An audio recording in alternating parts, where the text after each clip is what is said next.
Hey guys, this is Fred Thomie from Mercedes-Benz of Orange Park. I was just going to go over a couple of tips with you on how to do the parking assist or Parktronic. Alright guys, the way you activate it, you see this little P here with the camera? You're going to push that, that's going to turn it on. You're going to hit parking assistance, and then you start rolling.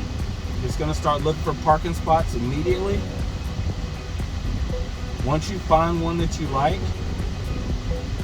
all you have to do is stop. You can either go in forward or reverse. I'm going to go in reverse just because it's fun.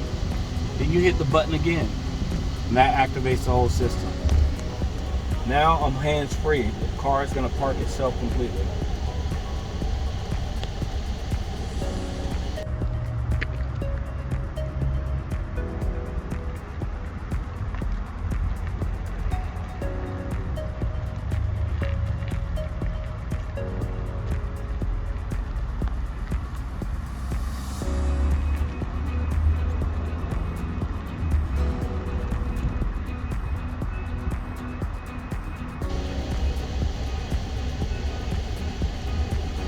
Perfect parking.